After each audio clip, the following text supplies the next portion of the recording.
Senhor Presidente da Assembleia Geral, Volkan Bozkır, Senhor Secretário-Geral da ONU, Antônio Guterres, a quem tenho a satisfação de cumprimentar em nossa língua-mãe, chefes de Estado, de governo e de delegações, senhoras e senhores. É uma honra abrir essa Assembleia com os representantes de nações soberanas, no momento em que o mundo necessita da verdade para superar seus desafios. A Covid-19 ganhou o centro de todas as atenções ao longo deste ano e, em primeiro lugar, quero lamentar cada morte ocorrida.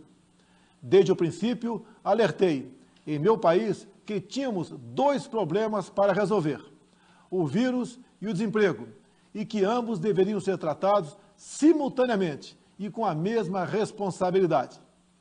Por decisão judicial, todas as medidas de isolamento e restrições de liberdade foram delegadas a cada um dos 27 governadores das unidades da federação.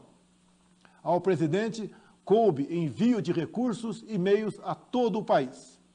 Como aconteceu em grande parte do mundo, parcela da imprensa brasileira também politizou o vírus, disseminando o pânico entre a população.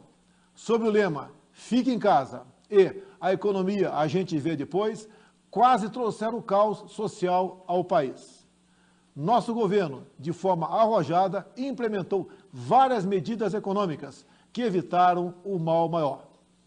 Concedeu auxílio emergencial em parcelas que somam aproximadamente $1.000 para 65 milhões de pessoas, o maior programa de assistência aos mais pobres no Brasil e talvez um dos maiores do mundo. Destinou mais de $100 bilhões para ações de saúde, socorro a pequenas e microempresas, assim como compensou a perda de arrecadação dos estados e municípios. Assistiu a mais de 200 mil famílias indígenas com produtos alimentícios e prevenção à Covid. Estimulou, ouvindo profissionais de saúde, o tratamento precoce da doença. Destinou $400 milhões para pesquisa, desenvolvimento e produção da vacina de Oxford no Brasil. Não faltaram, nos hospitais, os meios para atender aos pacientes de Covid. A pandemia deixa a grande lição de que não podemos depender apenas de umas poucas nações para a produção de insumos e meios essenciais para a nossa sobrevivência. Somente o insumo de produção de hidroxicloroquina sofreu um reajuste de 500% no início da pandemia. Nesta linha, o Brasil está aberto para o desenvolvimento de tecnologia de ponta e inovação, a exemplo da indústria 4.0, da inteligência artificial, nanotecnologia e da tecnologia 5G, com quaisquer parceiros que respeitem nossa soberania, prezem pela liberdade e pela proteção de dados. No Brasil, apesar da crise mundial, a produção rural não parou. O homem do campo trabalhou como nunca, produziu, como sempre, alimentos para mais de 1 bilhão de pessoas. O Brasil contribuiu para que o mundo continuasse alimentado. Nossos caminhoneiros, marítimos, portuários e aeroviários mantiveram ativo todo o fluxo logístico para distribuição interna e exportação. Nosso agronegócio continua pujante e, acima de tudo, possuindo e respeitando a melhor legislação ambiental do planeta. Mesmo assim, somos vítimas de uma das mais brutais campanhas de desinformação sobre a Amazônia e o Pantanal. A Amazônia brasileira é sabidamente riquíssima. Isso explica o apoio de instituições internacionais a essa campanha escorada em interesses escusos que se unem a associações brasileiras, aproveitadoras e impatrióticas, com o objetivo de prejudicar o governo e o próprio Brasil. Somos líderes em conservação de florestas tropicais. Temos a matriz energética mais limpa e diversificada do mundo. Mesmo sendo uma das 10 maiores economias do mundo, somos responsáveis por apenas 3% da emissão de carbono. Garantimos a segurança alimentar a 1/6 da população mundial. mesmo preservando 66% de nossa vegetação nativa e usando apenas 27% do nosso território para a pecuária e agricultura, números que nenhum outro país possui. O Brasil desponta como o maior produtor mundial de alimentos e, por isso, há tanto interesse em propagar desinformações sobre o nosso meio ambiente. Estamos abertos para o mundo naquilo que melhor temos para oferecer, nossos produtos do campo. Nunca exportamos tanto. O mundo cada vez mais depende do Brasil para se alimentar. Nossa floresta é úmida e não permite a propagação do fogo em seu interior. Os incêndios acontecem praticamente nos mesmos lugares, no entorno leste da floresta, onde o caboclo e o índio queimam seus roçados em busca de sua sobrevivência em áreas já desmatadas. Os focos criminosos são combatidos com rigor e determinação. Mantenho minha política de tolerância zero com o crime ambiental.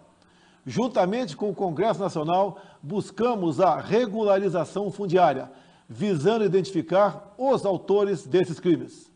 Lembro que a região amazônica é maior que toda a Europa Ocidental. Daí a dificuldade de combater não só os focos de incêndio, mas também a extração ilegal de madeira e a biopirataria. Por isso, estamos ampliando e aperfeiçoando o emprego de tecnologias e aprimorando as operações interagências, contando, inclusive, com a participação das Forças Armadas. O nosso Pantanal, com área maior que muitos países europeus, assim como a Califórnia, sofre dos mesmos problemas.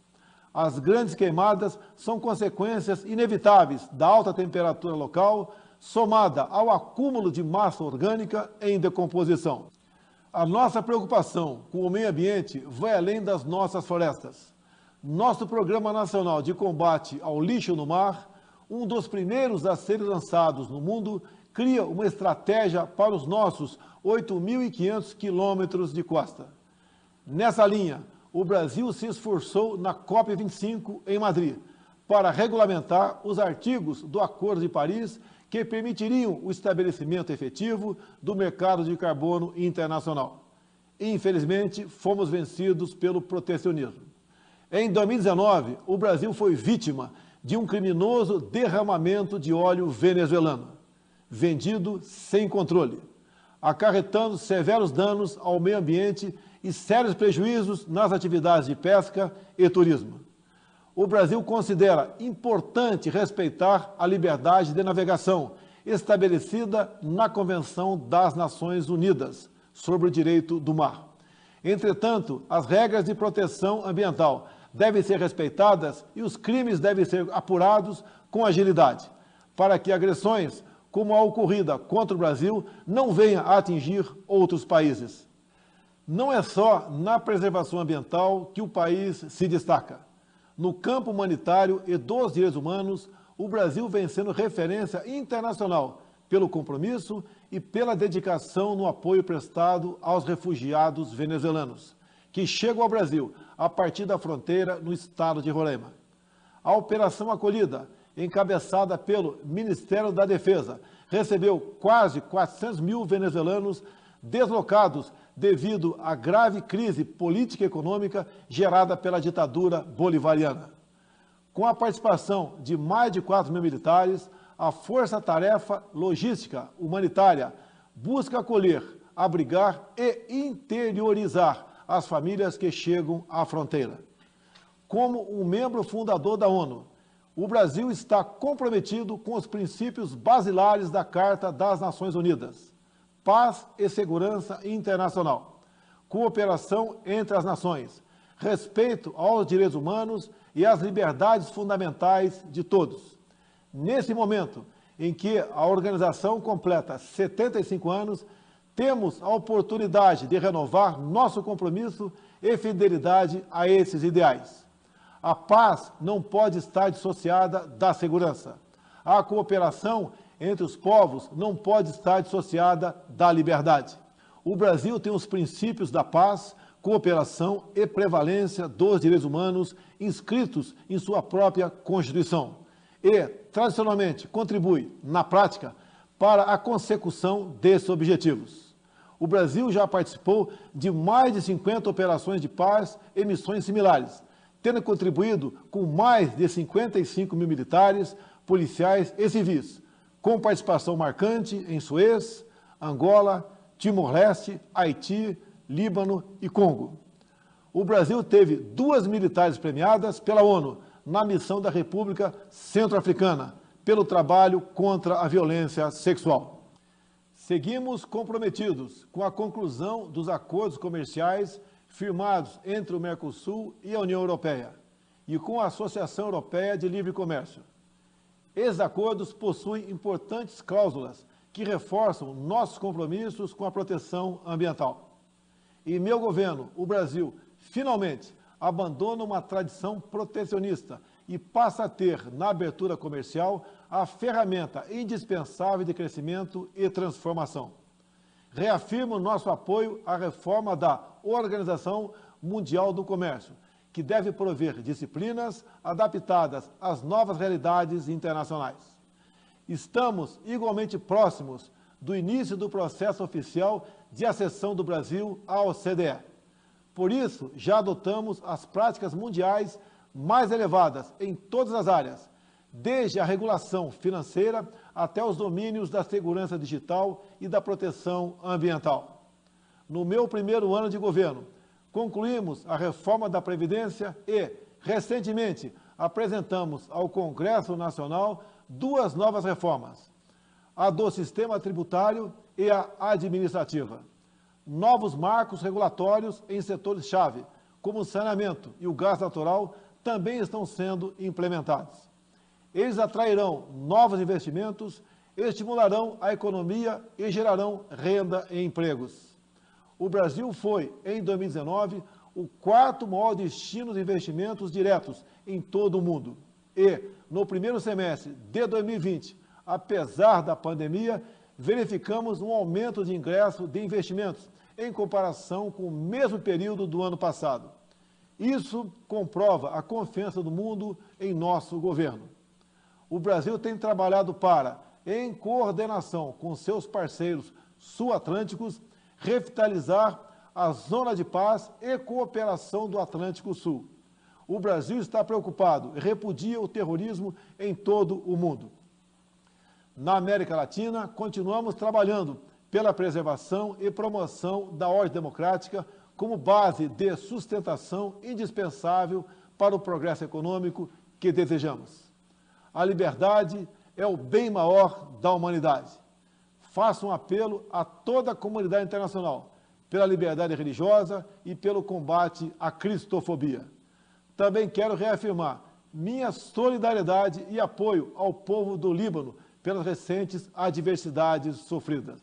Cremos que o momento é propício para trabalharmos pela abertura de novos horizontes, muito mais otimistas para o futuro do Oriente Médio. Os acordos de paz entre Israel e os Emirados Árabes Unidos e entre Israel e o Bahrein, 3 países amigos do Brasil, com os quais ampliamos imensamente nossas relações durante o meu governo, constitui excelente notícia. O Brasil saúda também o plano de paz e prosperidade lançado pelo presidente Donald Trump, com uma visão promissora para, após mais de 7 décadas de esforços, retomar o caminho da tão desejada solução de conflito israelense-palestino. A nova política do Brasil de aproximação simultânea a Israel e aos países árabes converge com essas iniciativas, que finalmente acende uma luz de esperança para aquela região. O Brasil é um país cristão e conservador e tem na família a sua base. Deus abençoe a todos. O meu muito obrigado.